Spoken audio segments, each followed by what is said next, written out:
What's up, guys? It's your boy Zowoki back at with another, of course, Chris Watts video. Hopefully centralized again on NICHOL KESSINGER, because both of them are complete red flags. One red flag is down. We still need another red flag. And this one, we're going to go down the avenue again of the channel that I found not too long ago. Profiler Task Force. These ladies are complete veterans in their fields. They are professionals. They know what they're talking about. They dissected NICHOL with a fine tooth comb, stating that there is definitely some interesting things that are going with NK, things that should be looked at. She ain't no innocent person. She's a deceiver. She's a liar. I don't care what is said anymore. This woman needs to be brought. Like, I am so driven to get her interrogated properly. I see that somebody didn't do their job. Like when you order a burger and you say you want a cheeseburger and you only get the cheese, the bun, the lettuce, the tomato, you're going to want that meat. They didn't give it to you. And guess what they tell you? Deal with it. You eat that bun, you eat that cheese, you eat the lettuce and tomato, but you get no meat. And you're going to flip the frick out. Kind of what I am. And it's pretty sad that I put it with food comparison. But we're going to dive down this other video that they posted of the Chris Watts husband killer, and then the accomplice. We're going to look at all that right now. So grab a chair, get comfortable. Also, don't forget to subscribe to my YouTube channel by hitting that white bar icon that says subscribe. It's usually at the bottom here, or it's in the bubble wherever down here. And then hit the bell icon next to it, so when I do post videos like this one, you guys will get that little ring notification that I've posted that video, and then you guys can watch, comment, like, and share. And I appreciate all the love and support you guys have shown on this channel. We're still increasing by the numbers. I can't believe it. I never thought in a million years we would come this far, and I thank you. Again, I'll say I thank you so much, and there'll be somebody that says, "Oh, he's begging his viewers to hush." Okay, so, and then also don't forget to go over to the Profiler Task Force channel. They haven't posted in a while, but maybe they might come back. I thought about messaging them, saying if they would like to get on a Zoom call or something. So if you guys would like me to try to see if I can get a hold of them, let me know down below. And let's get into said video. This man bothers me so bad. I don't know. Profiler Task Force, Janie, the body language expert, Lena, the interrogator, and statement analysis. I feel like I'm drunk. Nope. Michelle, the handwriting expert. She's the one that you write a love letter and she's like, yeah, you don't love me. Like, what are you doing? The L is not in the right vicinity of an angle that presents that you want or need to love me. And she was like, what? Well, so much for that.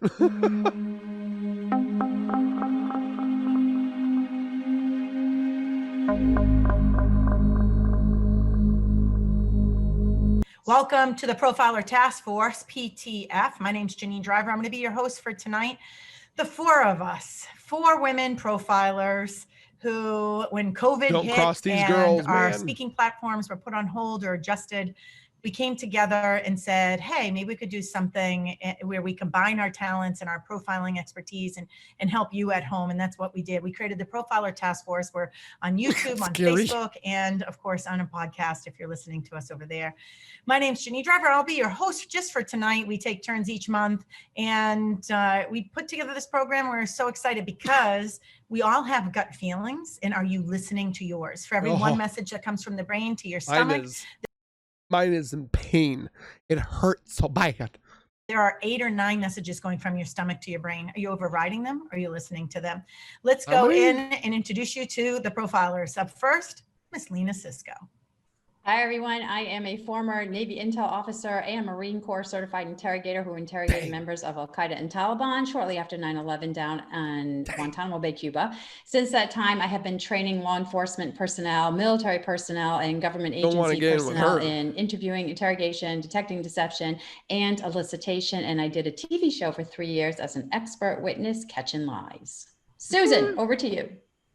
Hi, my name is Susan Ivitz. I'm a human behavior hacker. Some people hack computers. I just happen to hack humans. My expertise is in face reading profiling and reading faces with masks. I work with lawyers, lobbyists, politicians, sales rep, and manager to help them to understand the platinum rule. Talk to others how they need to be talked, not how you want it to be talked. Michelle, tell us about your handwriting. Hi, my name is Michelle Dressbold, and I am a handwriting expert. I've investigated murders, arson, embezzlement, all different types of things, anything that has to do with handwriting. I can pretty much tell anything about a person from their handwriting, if they're patient, impatient, how intelligent they are, what motivates them, what keeps them back in life. Just about anything. If you don't want to know something about— On a 1 to 10 scale, for me being intelligent, I would say I'm like a 6.5. I feel like I'm intelligent. I feel like I got some good qualities when it comes to my brain, but if it's a 1 to 10 scale, I would think about 6.5, 7. Where do you guys put yourself for intelligence? Just curiosity. yourself, don't show me your handwriting. And how about you, Janine? All right, I'm in the ship here. So my expertise is 17 years with— She'll be reading mine. He goes, oh, I think he wants a cheeseburger. Bureau of Alcohol, Tobacco, and Firearms, ATF. My dad used to say I turned my hobbies into a career: drinking, smoking, and shooting. I don't know any of those things half as much as I used to. And I wrote a book called You Say More Than You Think. It was translated in over 15 languages. And then I wrote a book, You Can't Lie to Me. And the rest is history. I work with everyday people just like you, from corporate America to entrepreneurs to moms doing the best that we can to single dads doing the best they can. I'm so excited to be here. Ladies, before we dive in, tonight's topic is Chris Watts. This has been around for some time now. As a matter of fact, I did a TED Talk, how to read the body language of murderers to get what you want, or something like that. It's the year that I did it, it's watched by almost 2 million people, went crazy viral. I wasn't surprised. And this is a topic that's near and dear to my heart. I weighed in before Chris Watts confessed to murdering his pregnant wife, Shan'ann, and their unborn son, along with his 2 daughters, Celeste and Bella. I weighed in the same day he confessed that night. So it's an emotional one for me. I followed this journey right from the beginning. And I am honestly still surprised that man did not lawyer up. I thought for sure that he was going to be like, yeah, I want to talk to my lawyer after they really got him down. But bringing in his dad, I think that's what sealed the deal. He didn't want to say it to anybody else. He only trusted people that he confided it into, and his dad was one of them. So I definitely wholeheartedly believe that. I appreciate you letting me choose this as our topic tonight. First, though, before we dive in, I'm curious, before we get into Chris Watts, by the way, which Netflix has a series on right now that is a must-see. And it's not what I expected. It's literal footage and messages from Shan'ann herself.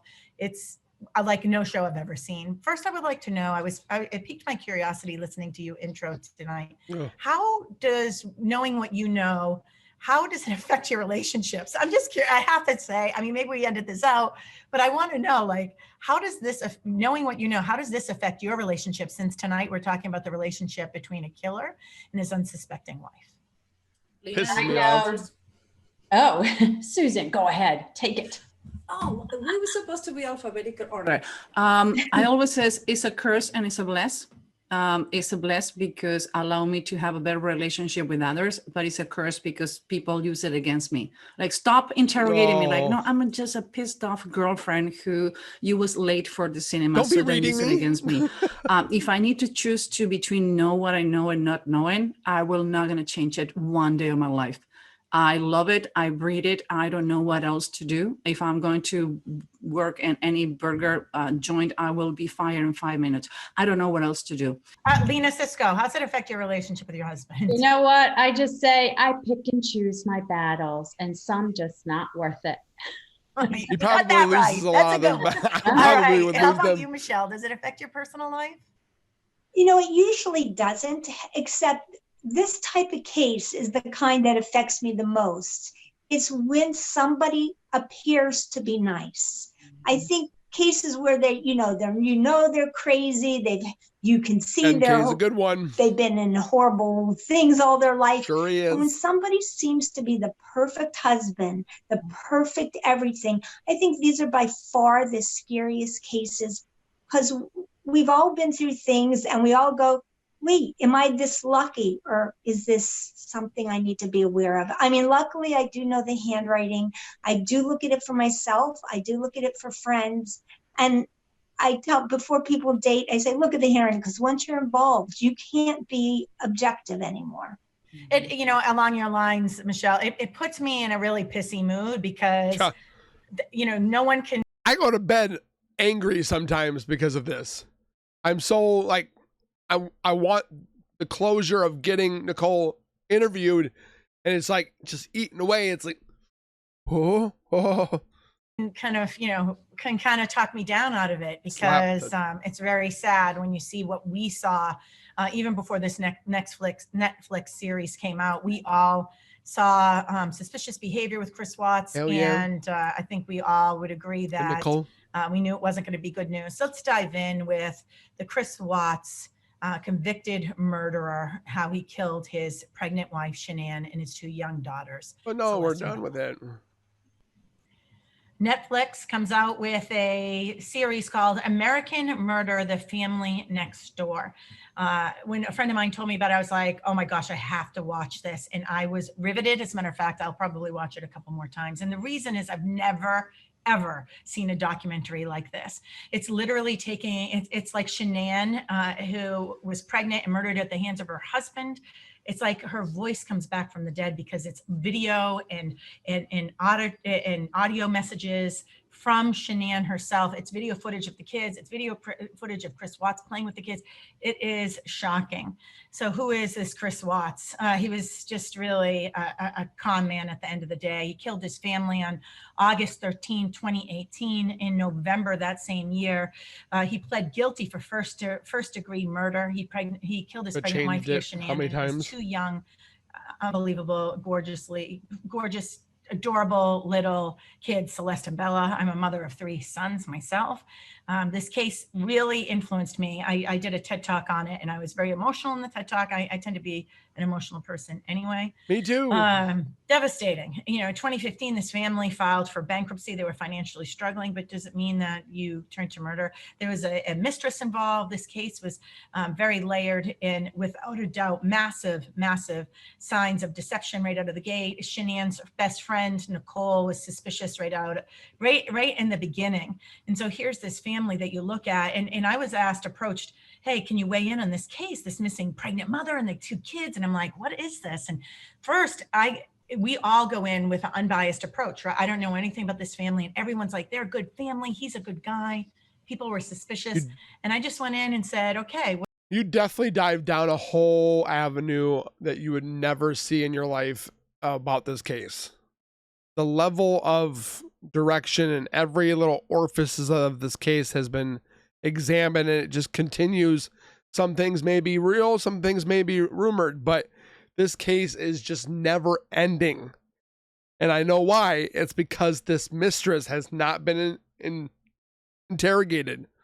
If she was interrogated and found out to be innocent or guilty, this would not be one of the top crime videos. I wholeheartedly believe that. What's going on here? And then it gets deeper and deeper as you go down the rabbit hole. One text message from Shan'ann to her friend said, Chris doesn't want the baby. Said he's scared to death, and he's happy with Bella and Celeste. He thought he wanted another baby. How do I get this? And the Shan'ann haters will sit there and say that Chris never wanted this baby. He never wanted the son. She pressured him. It's in the text messages. And they're like, yeah, those can be doctored. But if you doctor something about freaking NK, they lose their shiz. Out of him, I said, do you want me to abort? Unbelievable as this case began to unravel. Disgusting. Listen.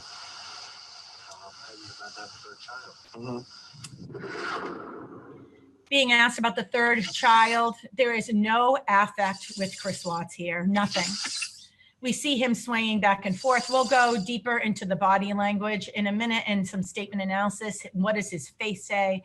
And what about his handwriting? Here's the post I put on August 15th, 2018. Remember, he pled guilty in Only Shan'ann November. So first. here's my first post. I read the story and watched the video below. First and foremost, I pray for this pregnant mother and her 2 daughters that are safe and well. And it seems like this husband father is loved by several people here. So I hope my analysis is wrong. As you might imagine, there is not one way we all respond to shock. There are several ways. And with that being said, this husband, dad's behavior is incredibly suspicious. And in this TED Talk, I pointed out that there's this duping delight, this happiness. And I won't go into that in more details here. You can check that out online if you want. It's over on YouTube. But there was unbelievable in my world, the body language, right? So we have anger and long eye closes and eye fluttering and disgust and duping delight. And what was missing sometimes is the key to the biggest puzzle here. I think of this TV show called a long time ago called House. Sometimes it's the thing that's missing. And what's missing here is what? What do you think, ladies? What's missing out of these emotions here? Sadness. Sadness, and what else is missing? Pain, Empathy. sadness. Fear. So fear and sadness, we're not here in these interviews, but we have everything else, right, under the gamut, but fear and sadness. Immediately, I was horrified. What I'll be talking about later in my segment is disgust. What does it mean? What does it indicate? And how come we see disgust on a missing dad's face? First, let's dive into the profilers and hear what you have to say about this case. I want to turn it over to Lena I'm not being Cisco. When it protective. comes Don't look at my to hands. interrogation and it I'm a comes little to cold. statement analysis, what did you see, hear? What would you have asked? Let's hear what you have to say. All right, everybody. So I'm going to start off with sharing a video because in my world, although I am a word nerd and I love to analyze what people say, you have to look at the nonverbal message as well. And when I teach my classes, especially to law enforcement, I tell them about the marriage, right? The marriage between the nonverbal and the verbal message, or we want to look for that congruency or incongruency. So although words are huge in my life, and when I saw this real time, I knew immediately this guy did it. In fact, I was jumping around my living room going, he did it. He did it. He's the one. Like I instantly knew, but who was I going to tell? Anyway, I'm going to tell you why I knew after you look at this video. I think she just took off. Do you think? I mean, right now, I don't even want to just like throw anything out there. Like, I hope that she's somewhere safe right now and with the kids. But I mean, could she event? Could she just taken off? I don't know. But if somebody has her and they're not safe, like I want them back now. Like that's what's in my head. Like if they're safe right now, they're gonna come back. But if they're not safe right now, that's the not knowing part. Like if they're not safe. Last night I had every light in the house on, and it was just a traumatic night trying to be here. I'm gonna ask some kind of tough questions. Your relationship with your kids.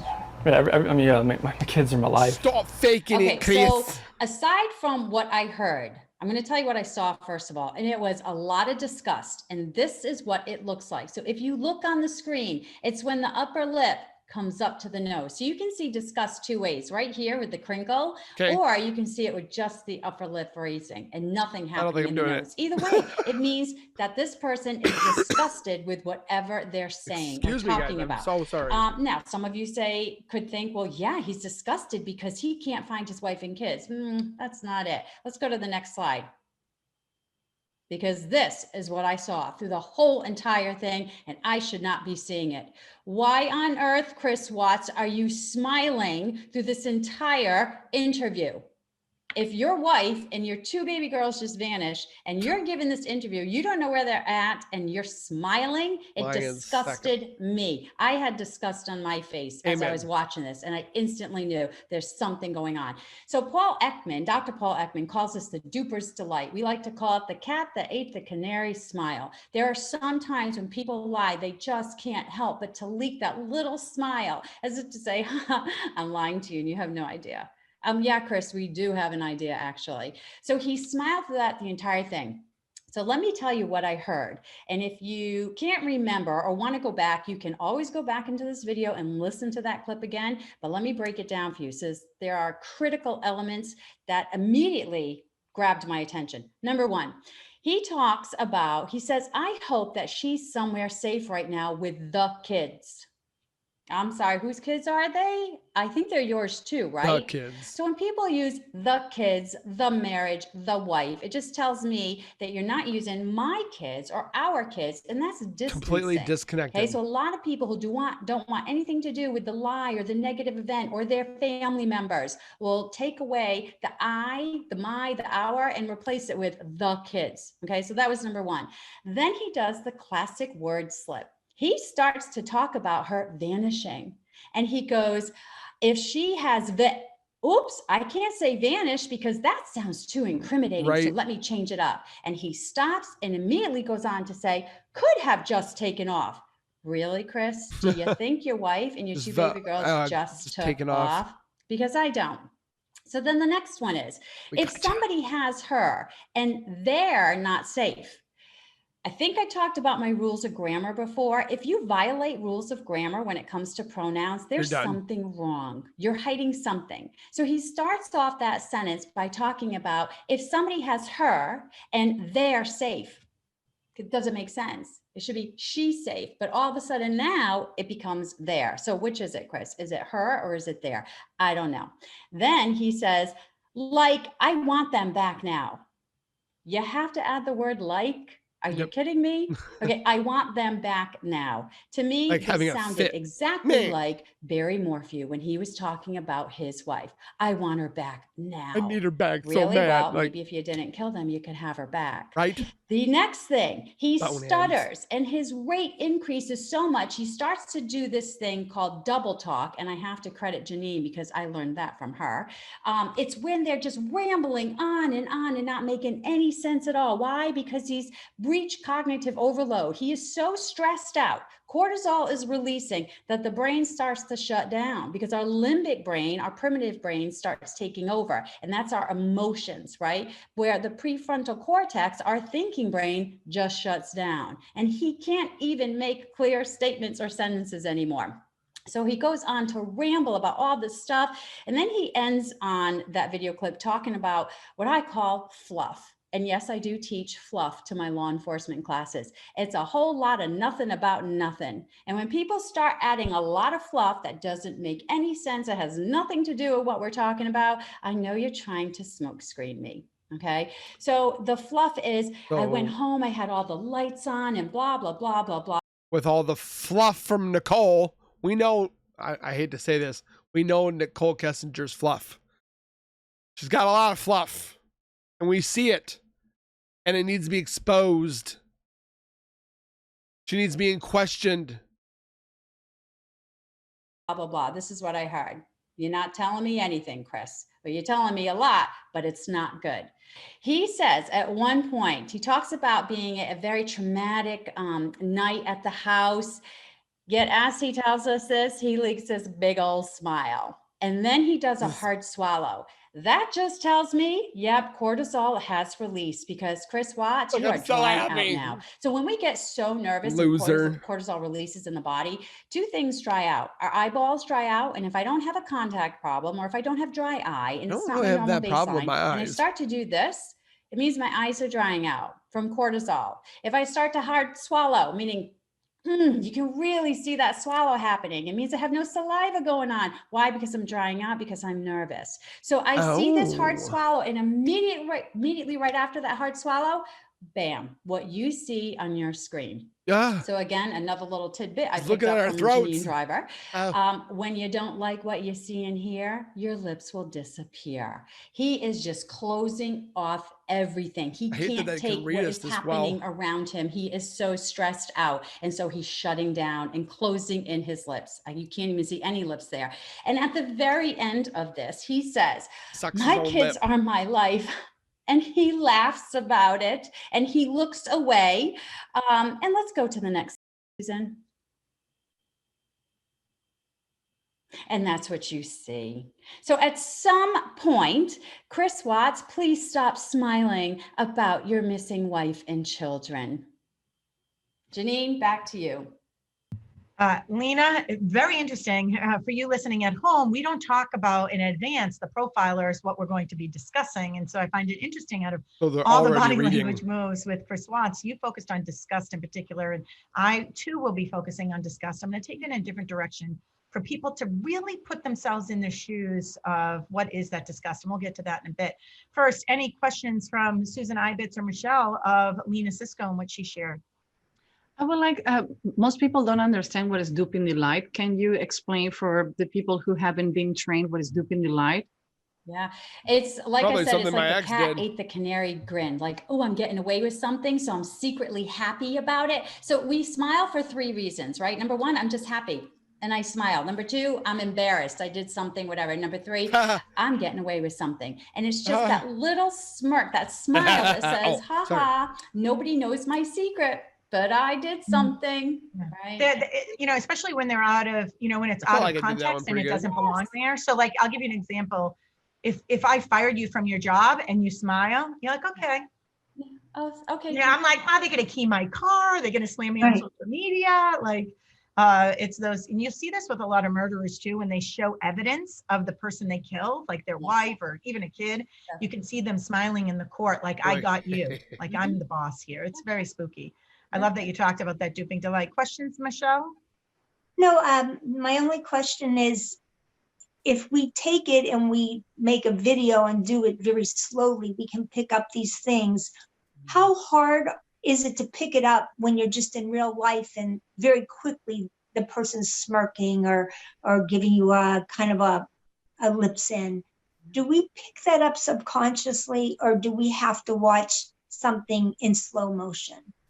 So I think it's like exercising a muscle, really, both. because when you learn what to look for, you need to constantly see it. And the more you see it, the more you're going to pick up on it. But if you stop and your brain gets lazy, it's going to be a lot harder. So you do have to work out your brain, I say. Right. Okay, And with that, thank you. and think with duping delight, you know, it could be embarrassment. I remember I was on court TV years ago and a woman killed her parents and told the story on the stand that the reason she killed them, her and her brother, was the father was raping her. One time he raped her with a gun in her mouth and she was like 8 years old. And when she told that story, she was laughing on the stand. And I think if you are new to reading people, you might think that that's duping delight and she's a liar. But you want to stop and say, wait a minute, could she be embarrassed? And the answer is yes, right? Because she said she had never said that story out loud. She'd only written it to her girlfriend once. And here she is in a courtroom with cameras in front of people. And so she was smiling. So sometimes if you fire someone and they're smiling, it might not be that they're going to key your car. Maybe they're embarrassed that they, you know, kind of knew it was coming because they really weren't working as hard as they probably should have. Yeah. So be careful. Everything is have a context. Yeah, be careful accusing people. All right, let's go over to you, Susan Ibitz. I'm curious, and you know, sitting on the edge of my seat here, what you're going to weigh in on with Chris Watts, because I'm sure his face reveals way more than you might think. From all the cases that we have seen until now, this is the one who's going to take me a little longer, because this is a chance to show you how we see faces in a wrong way. I'm going to show you how we are not the same person on the right side, on the left side, our face. So stay paying attention, because this is going to make your role a different picture. Every channel of behavior have a specialty that can fascinate it. In my case, is asymmetry. What is asymmetry? It's the difference and imbalance in part of your face. First of all, the right part of your brain has to do with your emotions and is reflected on the left part of your brain. Left brain has to do with the external world and is reflected on the right part of your face. And I'm not the only person studying face reading of physiognomy who has been around us for 5,000 years. And believe me, it's being used in quality consultant, it's being used in jury selection, it's being used in negotiation, it's being used in sale. So if you want to deny the face readings being out there, you're missing the boat, because it's happening as people get training. We do a lot of training. I've been doing this for 28 years. So believe me, it's thousands of people out there. They're different. Nobody say it, because it's kind of spooky how much you can know about a person even without know them. So Professor Ian Barry decided from the University of Edinburgh to study Gordon Ramsay and Tracy Emin, and I'm trying to understand why they're so volatile. And he found out that both has between 10 and 15 different features, height and shapes, and both part of the face. Holy crap. What it meant. Remember the person of the right brain and the left brain? What happened when they cannot collide? Because they're not in balance. So today we're going to talk more about asymmetry and symmetry to start digging deeper and deeper in what is face reading and what are the signs that you need to see on people when you met them. First of all, you see Tina Fey. I already spoke you that she is asymmetric on the face, but you're not realize how much asymmetric she is until I got 2 right sides and 2 left side of the face and I put it together. Spooky, no? Oh, it looked like another person. Different eyes, eyebrows, nose, cheek, mouth, chin. I get. And I can go forever. I've been told that she have a volatile personality, and that can be the reason why. Now, the guest of the night, Mr. Chris Watts. Now, we're gonna measure eyes. How I determine if an eye it's big or small, and what is the distance between I don't like eyes? this. From the outer contour of the eyes to the inner contour, you either gonna draw a line or a box. You're gonna grab one of those boxes and you're gonna put it in the middle of the eyes. In this case, he have a big wide distance between eyes. It's a person who is concentrated on the journey and not on the destination. We call it he's gonna be late to his own funeral. What it mean? He wasn't thinking about the consequences of what is going to happen if he does something. He wasn't thinking on the consequences that if he having sex with his wife, kids are going to come in. If you're getting married, you need to have a house. You need to have a mortgage. If you have an extramarital relationship, you got probably going to get divorced. That kind of personalities. So he hated that he had to be married. He only did it because of society made him do it. Are not thinking on the final consequences as what they do. Another thing, this picture was taken, I think 1.5 years or 2 years before he committed the murders. You're gonna see the chin is straight. He was really committed and he was really harsh with his words. Now, we find the first asymmetry. The eyes are different level. Yep. Second of all, they're not aligned with the face. Now, I know you guys are fascinated with ears, so I mark it. Can you see the difference on the ears? They're not only different size, different shape, and different height. Ears has to do how I intake information. So he was intaking information and a completely conflict all the time. What the external world was telling him and his internal thought was telling him never collide, because that's my antenna. So it doesn't matter what is in your head. If I don't put the right information in your head, are going spiraling and all over the place. And that's what happened with him. He was intaking information in a different way. The eyes and the eyebrows has to do how I process information. So he was taking information in the wrong way, completely asymmetric. So creepy that he was processing information in an asymmetric way. It makes 3 people. Now, chin, the chin changed it from 2 years to for a straight chin to pointy, and no, has nothing to do with the kind of beard. These kind of people do not want to have a boss. They don't want to be bossy. They don't want to tell what to do. What happened in his personal life and in his business life? He felt that other people was making decision from him, and he hated and that. decision by him, and he didn't like it. It's I don't want to be bossy. I don't want you to tell me what to do.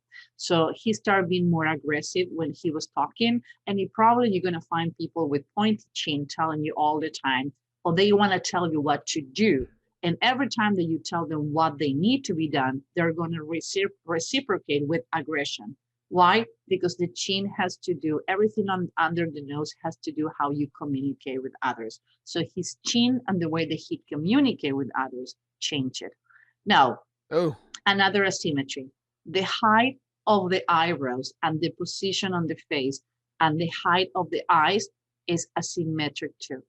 So we've gone on like 6 asymmetries. They're different. Eyebrows, again, has to do with process information. Eye is how we see the world.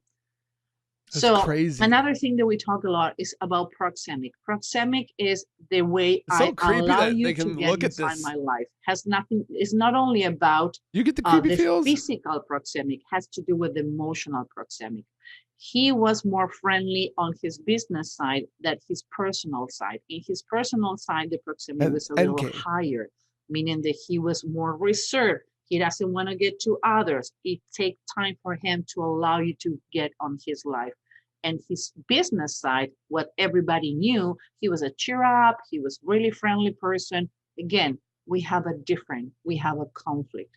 What is personal? What is my business side? So when you don't know, when you transfer someone from your business side to your personal side, and you have so many asymmetries, when you collide those, they're conflicted all the time. That conflict happened in Feels your like head. it should be illegal. So we talk again about ears. Different height and different stick out and in. He was thinking Like, don't look at any part of my outside the body box in anymore. his business side. He was more attuned with the norms and what it need to be followed in his personal life. He have a turned down mouth. Turned down mouth is when somebody is not positive, is pessimistic. And if we put the turned down mouth with all the asymmetries on the face, and you can see that on his eyes, the end of the eyes, they're turning down. So this has to do with being pessimistic. The mouth has to do with being pessimistic. So everything that you tell him on his personal life and in business side, he will take it as a negative. And again, pointy chin, he think that you're trying to boss in him. So he probably was extremely volatile, and not only on the personal life, I'm sure I was outside too. Now, what happened when you have somebody who have pointy eyebrows and pointy chin?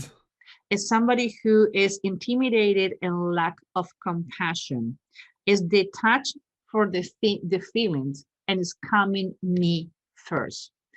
When we have these features separated, it's not a problem. The problem is when you put it together. It's a person who's detached from the feelings, is me, me, me, me first. What I need, what I want. What he did is get detached from everything that is under his impression, bother him to have the life that he wants. And again, you see the asymmetries, even though both eyebrows are pointy eyebrows, there was an asymmetry on the different and both. Now, this is one of the most spooky parts, and I pay a lot of attention when I check ears. If you see this ear and round features on the face, you have a Picasso. Now, if you see that feature, and the other asymmetries and things that we read, we have a Chris Watt. Why? This part of the ear, the part of the outside of the ear, we call it outer ear cup, meaning that he has his internal world. He have his own religion. He has his own belief. He only trusts what he thinks is real. He thinks he's got. So between the reality that he confronts to the reality he have, it was in his head. And by the way, this is in his personal side. I haven't seen his business side, but we're talking about he's got the two personal sides. side. So he's bipolar? Now, if you go into this part, if you touch your ear, as soon as the outer end, you're gonna find out your inner ear ridge. People who doesn't have any inner ridge, they tend to be egotistical, may assume their subjectivity and what they think is their own idea. You're gonna find this on people who are on charge of the cult, who are killers, who are detached from the external world. And another thing that struck me the most, he didn't have any compassion lines. Any of the lines on his face who has to do with the men of the age that he had when he committed crimes has to do with either compassion, connecting with others, anything who has to show with feelings. From all the studies that I've been doing in serial killers and killers, you're gonna find the same. They're not compassion lines. That was fascinating, and it's very interesting because I think a lot about my chin. You know, my mother used to have. They used to call it the Jay Leno chin. You know, would come out really straight. So, I'd love to open it up for questions with Michelle and Lena for you, Susan. Look at you outdid yourself, Susan. You outdid yourself with those boxes around the eyes and around the chin. Like one eye is like way down here. He's like, no, right? It's like crippled little eye, like so small. And the other one was like, that was fascinating.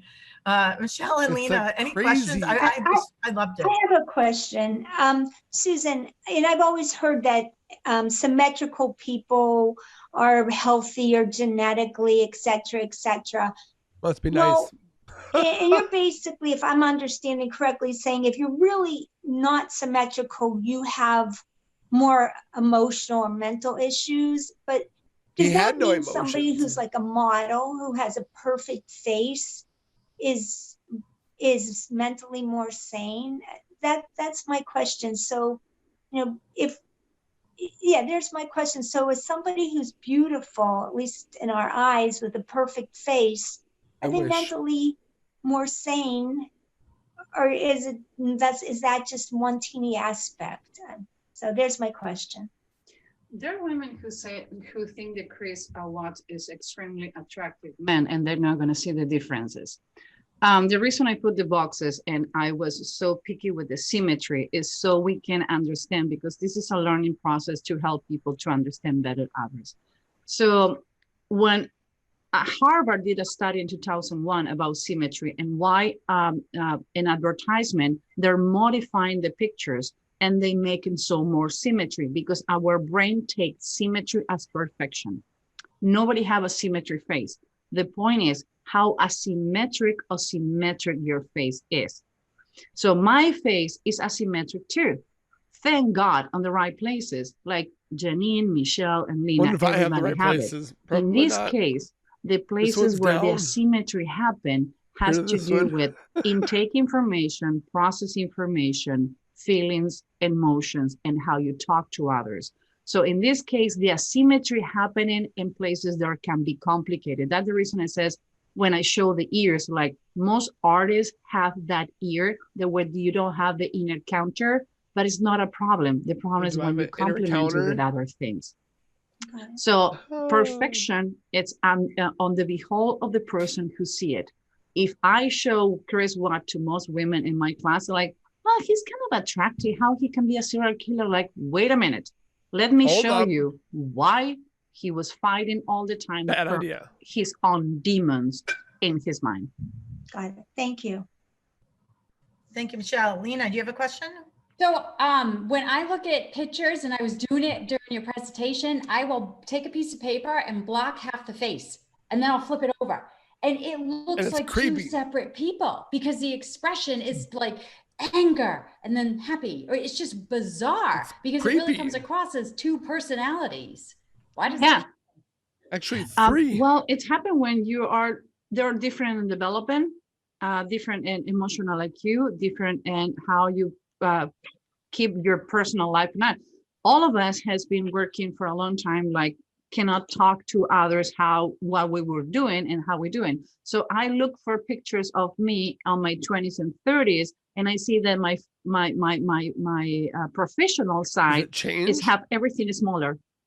Wow. So my ears, everything was smaller. Why? Because everything need to be disappearing. I cannot talk about it, but it has a correlation. When I decide to go back to consulting openly, my features start getting more stabilized, because now I can talk about that. My mouth was smaller. My two lips, upper lips and lower lip, were smaller too. So now I can talk about how I'm feeling, how I do my work, and what I do on my work. If we look in a picture, I love to do studies when somebody comes to me, is like, show me a picture from you in 20s, 25, 30, 35, 40, 45, until the age they're coming to consult. And I can tell you what happened with your life based on how the features change. Michelle, you know what you're doing for our viewer at home. You're setting them up for the holiday season to look at everyone's earlobes around Thanksgiving table, Hanukkah, Christmas, like everyone's going to be like, life. Nana, secret. right to the side, Nana. Aren't Geraldine? I want to look at your earlobe for a second. Let me Grandma, do you have something to tell us? What do you mean, honey? I can read you, Grandma. You had an affair. How did you know? Like, what? Huh? You're giving us powers. It's creepy. I tell you, earlobes has to do with how good lover you are. Chin and earlobes is the first thing that I read in a man. When I met him, like, let me see your earlobes and your chin. Like, okay, you're good. Good to go. Oh, really? You're going to find the secret out in our Patreon after party, aren't you? Oh yeah, I'm dating gonna profiles read now. whatever you want, and the patron. That's the good part to be patron. You can have. Let's make it big. Then nobody. Oh, we haven't even talked about Patreon in this episode. So we have a Patreon page, which means you can become an ambassador for our show. We'd love for you to check it out. Lena, how do they find out the how to become an ambassador? So you just go to the Patreon. So it's patreon.com/profiler task force. And then you're going to read all about it. We have a couple of tiers and each. I tried to join it, but right now it's not up. So hopefully maybe one day they come back.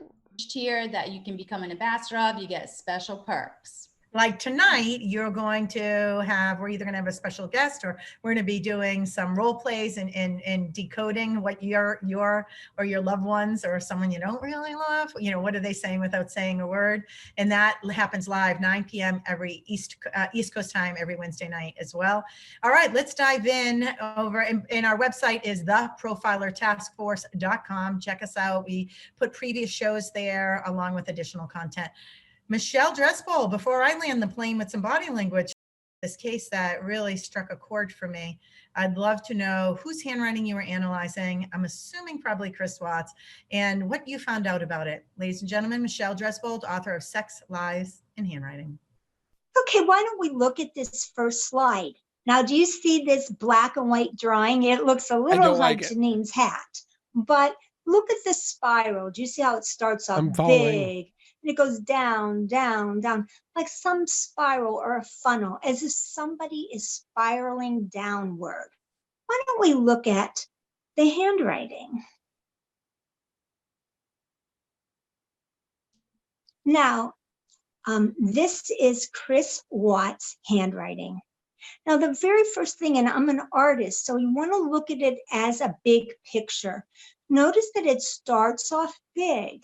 And if you remember that spiral, you can see it starting off and getting smaller, and as if it's spiraling downhill.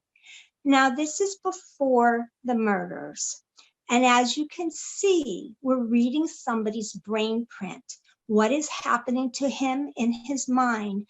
He's spiraling downhill. And you can see it right in the writing, and you look at it like a big picture, and you see it, what's happening in the general senses of his brain. I don't like that. Now, why don't we get into a few little more specifics? Why don't we look at the next slide? Now, here is the letter I. The letter I is a very important letter because what is it? It's not just a letter. It's how you represent yourself. Me, myself, and I. Now you notice that the top part of this I ends in a little sharp point. I've mentioned sharp points before because when you see a sharp point, it means somebody who has a temper needs to get their point across and will jab you, whether it's verbally, say something critical, or they may lose their temper and physically harm you. The other thing you may notice about this I, or all the I's in this letter, is the separation from the top to the bottom and the vertical line. The vertical line, which is actually quite small, is how the person, him or herself, in this case a him, Chris's I, is the vertical. The top and bottom is the family connection. Notice that there's quite a big separation between the vertical I and the separation that would be family. Just the letter I. Why don't we look at the next slide? What?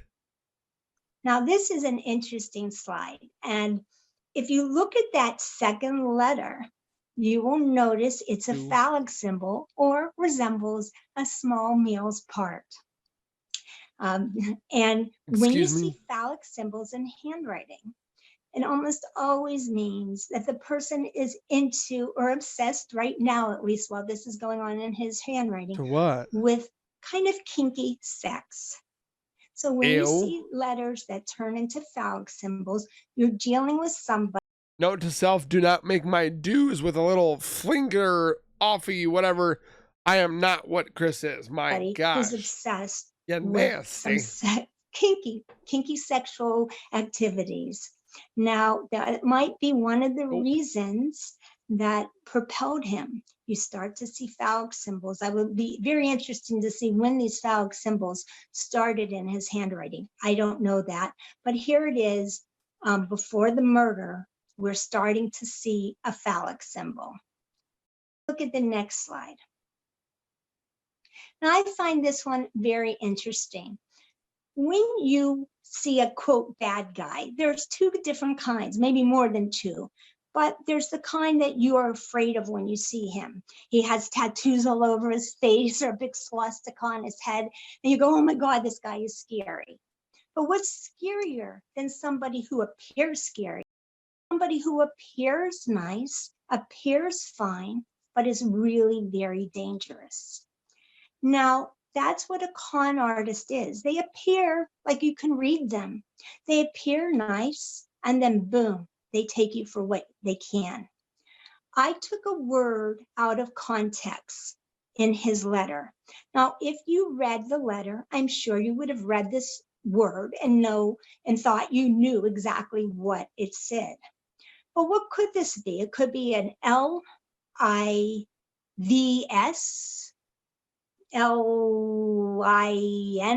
LINS, or HU, I don't know. And in fact, if you just look at this, you don't know what that says. Go back and if you rewind, you will find what this word is, and you will think you read it. Now, that is exactly what a con artist hopes. They will appear one way, and they want you to think you're reading them. They want to think you know what they're saying and doing. But in reality, you can't read them. You don't know what they're saying. And when we deal more with con artists as our shows go on, one of the things in common, and it goes over and over and over again, when you take words out of context, you absolutely can't read them. But when you think you see it, you read it perfectly. That's a con artist. And that is what Chris Watts was, and I'm sure still is. Susan, you're the face reader and you're a great reader. Let me ask you a question. What word do you think this is? What could this be? What are some of the things you see in this? I don't have any idea. In the beginning, it was under the impression that he says House? him. But I think he tried to say hang, like hanging on there. No idea. You're the expert, but like really, it to me is like doodles, like when kids try to write a word and they don't know what they're writing. But more of them is like the tilted to the H, then I think it's an H and an L to the left, and the S to below. So I'm sure it's something behind that. What is that, Michelle? Well, really what this is it's confusion. And exactly what a con artist wants somebody to feel. They give you something and you try to pretend, maybe I can read it, and maybe you see something in it, but maybe you don't. But if you want to see something, you see it. You are exactly right that you can't read it. And anyhow, you'll go back, we'll read it, what it is. But like I said, in context, you can read this word as clear as day. But that's how you know from a handwriting if someone's a con artist. Take words out of context. And if you can't read it like this, you are dealing with a con artist. So Susan, thank you so much. You couldn't read it because you can't read it. And that's what this man wants subconsciously. He can't help but to put it in his brain writing, his handwriting, that he's a con.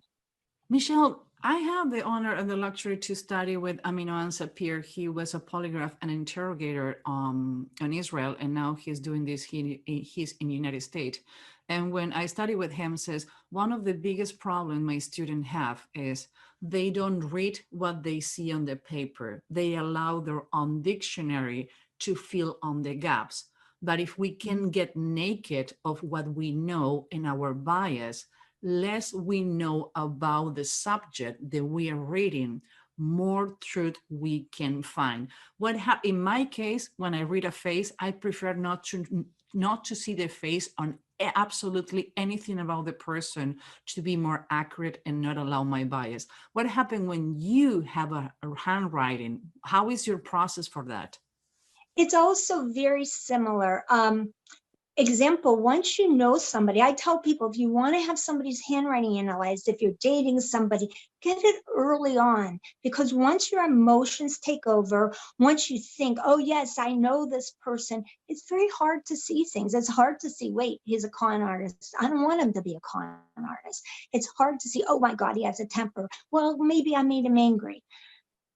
That's why, as you say, looking at it naked, not having your personal bias, because once your emotions get involved, you cannot be unbiased. So I also like to pretty much just look at a handwriting, not know that much about the person. However, when I go into details, let's say I'm working on a case for the police, or I like to know some details, because sometimes I'll see something like a numeral 2 or something without asking questions like, what does 2 mean to this person, or 4, and it could be they were the 4th child. Or so once I get my basis, then I like a little feedback so that I can be clearer in some of the things I'm seeing. So I do the same. I wanted to be naked in the beginning, and when I have the initial reading, I need confirmation to understand certain features, because like you, depending on the context, after I do the initial report, I need context to finalize the report. But it's really interesting that both of our craft need to be no information previous to be more accurate in what we do. Right. So it's the combination. I always say it's a little like being with a psychiatrist. You don't want to tell them everything, but the more they know, the more they can interpret the things that are going on in your life. So I use both, not knowing anything, give a clear analysis, and then if I know things, I can be more pinpoint accurate. So thank you, Susan. I loved how you explained the combination of how we do faces and how we do handwriting. Thank you so much. All of us make a whole, and that is the best part of this team. Yes, thank you. Michelle, it's so interesting about the eye, because it's almost like a hieroglyphic or whatever, however you say that. You do see those 2 hovering lines and the line in the middle. And I find that incredibly, I'm going to look for that in people's handwriting. So does that mean he has trouble connecting to himself? Or I know you had said to others, is it both? It's usually family. The vertical stroke is the person, the down stroke. The above stroke or the below stroke is usually, could be a parent, it could be a wife, it's your family. So he's not connected. There's no connection. And then at the top, which if you want to go back somebody, you'll see that it's bent. The top stroke has a curve. You think of someone who's weightlifting and they're pulling something down. They're trying so hard to control things. So he's trying to control, but that spiraling down, it just can't stop. Oh my gosh. I have 100 questions I'm going to ask you at Patreon, and I'm going to ask all of you tonight in Patreon Stuff dirty that we can't find out. Members. I want to ask all of you, do you think now that he's in jail, like anywhere in his face or in his word statements or in his handwriting, is he the type of guy that's going to feel guilty about it? Like, is he in jail saying, wow, I really lost my shit there. Like, how did I kill my own kids? Don't tell me now, Susan. Stop shaking your head. We'll talk about it tonight, you little stinker. All right, Lena Cisco, do you have any questions? Or Susan of Michelle? So I know the felon's claw, but I do not know the devil's hook. Was it the devil's? No, it's the devil's fork. The devil's fork. So I can't. It's a very good one. You'll love it. All right. Okay. All right. Susan. I have only one. He capitalized some words. That is make a difference.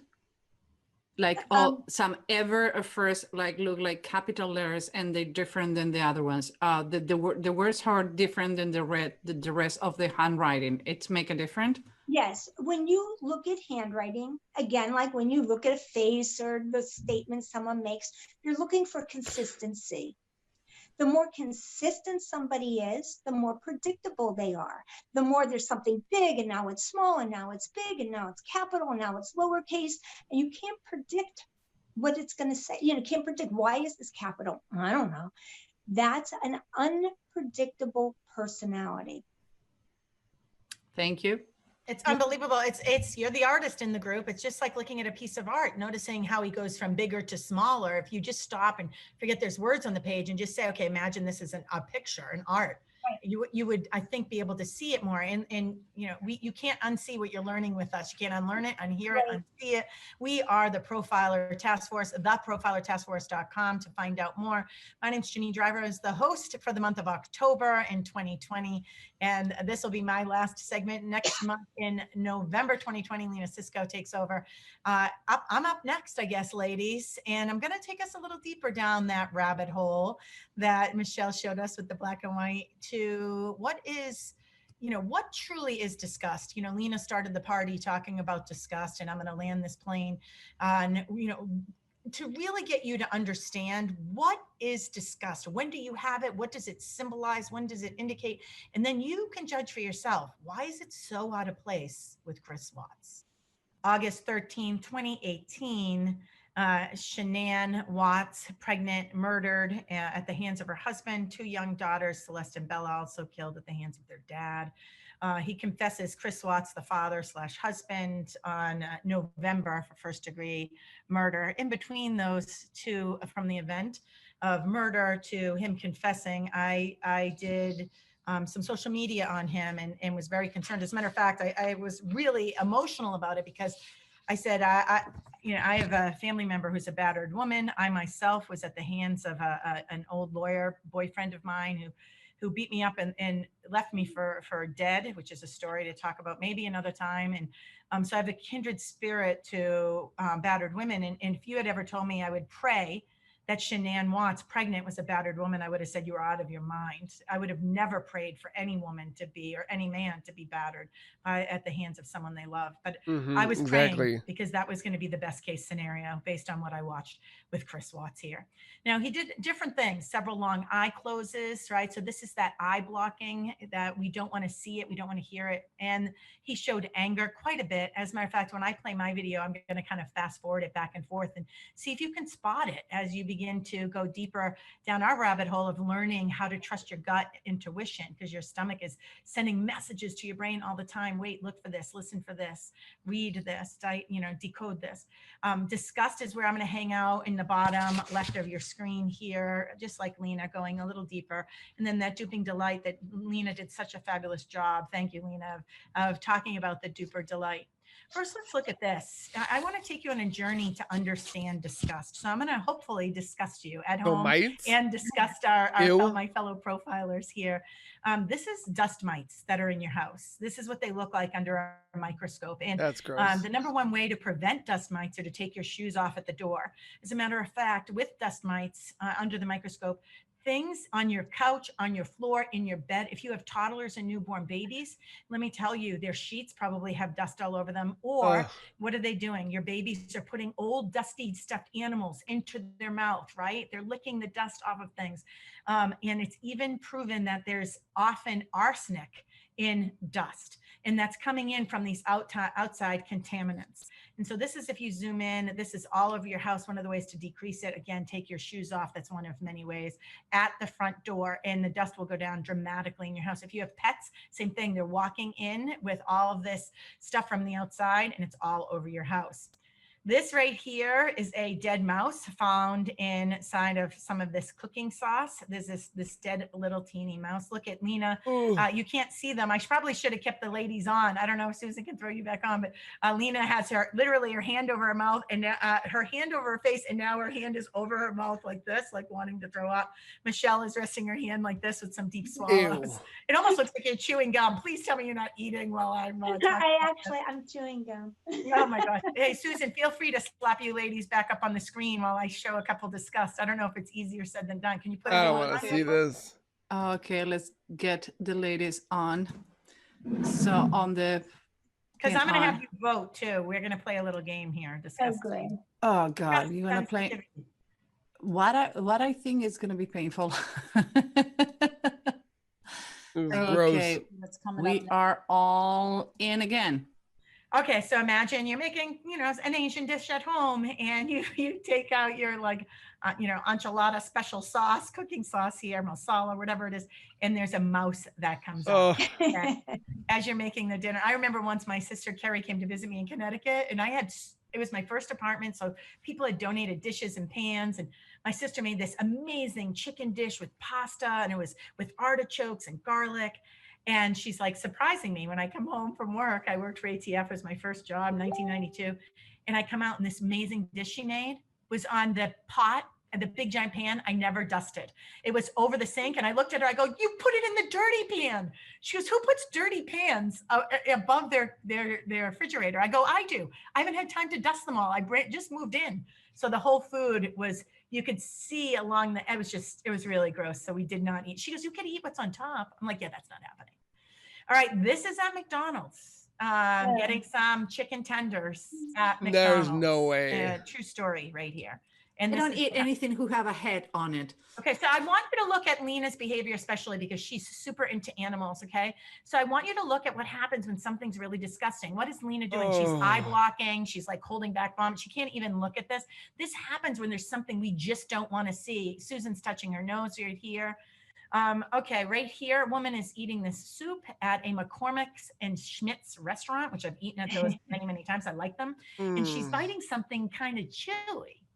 And she spits it out. Ladies, what do you think was the chewy thing? I'm not looking. A worm? I'm afraid to ask. A condom. A condom. Oh, gross. No, that's gross. Condom. Okay. So Michelle can take the dead animals in the food, but she can't take the condom in her mouth. No. What's that say about me? Okay. So here's our little game before we get over to Chris Watts. Okay. So disgust is all about repelling contamination. Okay, so discuss repelling contamination, but here's the trick. It's not just about contamination. A couple studies have been done. I'm going to go over a couple. One is people are asked, would you eat food? So I'm going to ask you ladies, and I'll ask the people at home, ask yourself this. Would you eat food that was touched by a sterilized cockroach? So there's no contamination because he's sterilized. Do you mean that the cockroach can't have babies? He's sterilized? No. He's been cleaned. He's been bleached and cleaned or whatever, however you sterilize it dead. But it touched your chicken masala or your toast with avocado. And they touched the cockroach onto your food and it's sterile. There's no germs going to be left. Would you eat that food? Yes or no? Probably. Guess so. Yeah. If I was hungry. Susan? I'm more afraid to humans not washing their hands that the cockroach sterilized. So yeah, I would eat it. Okay, I would not. So there's a disgust sensitivity. So we all have different levels of disgust sensitivity. Here's the next question. Would you eat chocolate shaped in dog poop? Like it has a little twirly dog poop, but it's fudge, would you eat it? I don't eat sweets, so I'm out of the question. Good for me. Chocolate, I would, but I can't stand fudge. So if it was fudge, no way. Just regular chocolate, you would. Michelle, would you eat it? Yeah. I mean, the shape wouldn't bother me. Yeah. Me too. I would eat it. And Michelle, Susan, the fact that you don't like chocolate, I don't know how you got on the panel. I don't think you're returning next week with that. I love pizza and chicken wings. Lena, you brought Susan to the mix. You obviously did not scan her well enough. Who doesn't like chocolate? Chocolate gets me through some very difficult times. All right, so now let's do this quiz, right? So there's a guy named Jonathan Haidt, a researcher. Him and his team did this disgust sensitivity test. And so here it is. The question is this, and I'm asking you at home as well as my profilers.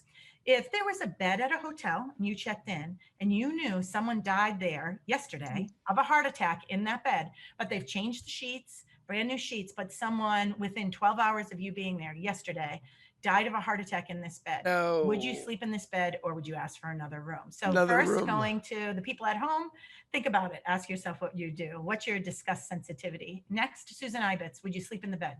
Yes or no? I need to confess, I bring a blue light to my trips to see how. Yes or no, Susan? Yes. Land that plane. All right, Michelle, yes or no? If I had to, that would make me nervous, but if I had to, but if I could get another room, I'd get another room. All right, Lena Cisco. No way. I would Yeah, me not. neither, right? But disgust is repelling contaminations, right? So where's the contamination? They changed the sheets. Disgust is very interesting, okay, because it's more complicated than we may think. So a study was done, and what they found out with jurors is that jurors with high scores in disgust sensitivity, like me for sure, are more apt to find the defendant guilty. But yet what? You're supposed to be fair and impartial when you're sworn into a jury. But if you have this high disgust sensitivity, especially if they're showing scenes of the crime, they're showing the dead wife or the dead child, right? And so that you immediately are more apt to find the defendant guilty. You know, that whole innocent before reasonable doubt, you know, goes out the, without reasonable doubt goes out the window. So this is, let me ask you this. Can you explain why? So many people, so Lena, you said absolutely not. Why would you not sleep in the bed? Because I'm thinking that Morals. they contaminated the rest of the room and it got contamination beyond just the sheets. But it's a heart attack. Like they got him right away, right after he died. Like, yeah, nope. I think, yeah, I associate death in that room, probably. Okay. So when we can't just literally be incredibly articulate, like I know if I told you as a fact, there's no other contamination, would you still want to sleep in that room? The answer is probably no for you, Lena, right? Yeah, no. Yeah, it's definitely a no for me. So this is called moral dumbfounding. Moral dumbfounding is emotion-based, right? So it's not connected with careful thinking. I think with most disgust, we think disgust happens with careful thinking. It's not the case, just like we have here with the jurors. So, you know, if it was me and I was, you know, and a jury consultant, I would say, listen, let's ask them a couple of questions on their, you know, disgust sensitivity test. So if I'm trying to put that guy in jail, I want to have what kind of person on my panel? Someone with high or low disgust sensitivity? Hi. Hi. Right? So I want to like stack up the gross, disgusting pictures and you know, a baby onesie, like a guy named Neil Entwistle killed his wife and child in Massachusetts years ago. And they put the baby onesie on a board and brought it in. It was like, so you would want that if you want to try to influence the jury. But I have a funny feeling lawyers don't even know about this. That's what you learned from us over here at the Profiler Task Force. My name's Shan'ann. I'm the body language expert. Now let's take it over to this guy, back full circle to where Lena Cisco brought us in with this disgust. So I want you to think about, yes, disgust is repelling contaminated objects. And there's this emotional based disgust where you can't necessarily pinpoint what it is. So what is he disgusted about? Maybe we'll never know, but we certainly know it's out of place. This is when Shan'ann, who is pregnant, and Bella and Celeste, his two young daughters, were just missing at this point. And these were the interviews that he did. So I'm going to show you this video really quick. And how I'm going to do it is a little different than Lena, how she showed it. I'm just going to speed through it. And I want you to see if you can see what we see as the profilers here. Okay, so look at this, right? So we saw a little bit of a tongue protrusion sticking out. We'll talk about that in a different episode. We've not discussed tongue protrusions just yet. But so just look and get the vibe. Think like an artist, like Michelle. You know, what would this art kind of convey to you? Does it convey sadness? Does it convey fear? Maybe a little fear with that pacing back and forth, but maybe less fear and more nervousness there, right? So we even have see this eyebrow flash here? So I don't know if you saw it there a second ago. There's a little eyebrow flash right there. His eyebrow goes up and down. That's surprise right here. So what I like to do, this is some anger with that gritting teeth. I first, before I find the case and listen to what he says, I just do this exactly. I'm showing you my procedure. I just go through and I go, before I know what he's saying, what's he saying with his body language, right? She's already reading you before you even know everything. There's another tongue protrusion. That's a different one than what we saw before. And I'm just slowing it down. And so when I watched, there were another eyebrow flash that happened, some eye blocking there, his eyes squinting. So let's see, there was a little splash of disgust right here. Okay, right there. So disgust is the nose either wrinkles or the upper lip comes up or both. Hold on, and he leaks disgust a couple times in here. So right here, this is not, there's some smiling. Look at this. right? So if you can just Disgusting. watch videos without the sound first, play a little game, I promise you, you'll start to improve emotional intelligence with social awareness. And then when you go back and watch it, you'll be like, holy crap, he said that while he was smiling, right? So another tongue protrusion, and then the lips disappear. So ladies, that's what I have for you. That's Thank it. you. That's my time. Any questions? I'd love to stop my screen and then open it up for questions, and then we'll close out the show. Janine, I really Like love that. questions. I love the fact that you look at the body language before you hear the words. And I think that's really a wonderful exercise. I watch all these shows on TV about where they, take the guy and question him. And next time I'm going to record it and then put it on silence and just do what you tell us to do. I thank you for sharing that information. Michelle, thanks for that feedback. I think also write down some things that pop up for you. You're like, oh, I feel like the disgust just showed up there, or lip lock, or tongue stuck out, or anger, or eyebrow flash, right? And so if you start to just write those down, when you rewatch it, you'll be training your brain on what to look for. And we're always looking for a baseline, all of us. What is your normal behavior? And when you change that baseline, we call it a hotspot. This is like something you say, wait a minute, I've got to dig a little deeper here. So I love that. Any other questions from Lena or Susan about our disgust exercise? You're welcome. By the way, you won't get any of that data out of your head. The people at home too. I'm so sorry I did that to you, but I want you to experience it. No, Why? we are not sorry. Maybe for the Sorry, patron, Yeah. patron meeting after the show, how much your disgust has to do how much you has been exposed. I've been on crime scenes NK where I and see Chris. brains on the wall. So I know Michelle have the same sensation. So my disgust and my impression wall is different than maybe other people. So in my case, sensitivity, we call it disgust sensitivity. it's for the patron. So let's see what We'll happens. go deeper. We'll have them do the test, and we'll see what their results are, and Let's see what happened. about them. I'm Hey, intrigued by that. This has been the Profiler Task Force, our website, theprofilertaskforce.com. We love that you're here. We want you to trust your gut. We want you to listen to those gut feelings, and we want you to protect your family, your friends, and your finances. We love you. We're cheering for you over here. Please stay connected. However we can help you, even if you're not a Patreon member, check us out at theprofilertaskforce.com, and you can send us emails there.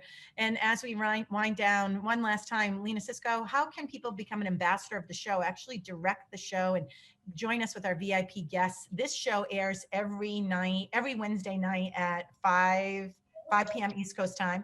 And our live show is at 9 p.m. East Coast time for Patreon members only. Lena, why don't you close it out for me with Patreon and close out our show? Sure thing. So if you go to our Patreon website, and the link is going to be provided to you below. And if you don't see the link, it is patreon.com/Profiler Task Force. If you become a Wise Owl ambassador, you get to own and produce, I guess, our after party show. So it's where you join us, and for 30 minutes to 45 minutes, sometimes an hour if we have a special guest, you get to meet amazing people that we bring on. You also get to ask us any questions about that episode, and we're going to do games with you, and we'll put you through some tests as well. So you kind of get a peek into us and our world that we live in. So we really love to meet you guys. If you join there's a Curious Cat and a Sly Fox. If you join Curious Cat, you are welcome to come to the after party and view it. You're just not participative. So if you really want to get in and interrogate us, become a Wise Owl ambassador. We look forward to getting to know you guys and seeing you there. Thanks for being here. Bye, everybody. I love you, ladies. Yeah, we're out. Well, that is it. I definitely don't want to be on the other side of this with these ladies and getting dissected, because they are definitely exposing people. Chris Watts and Nicole. It's definitely there that NK has a whole big focus on her deception, the non-wanting to look into her as a investigated not victim or witness, but a person of suspicion, and they never gave us that chance to even see that. So comment your guys' thoughts down below. I definitely love these ladies and their expertise and their information that they have given us If you want to continue watching their stuff, of course, link is in the description. Go check it out. I hope you guys have a great night. Take care. God bless. And as always, keep nerding on, and we will see you guys in the next one.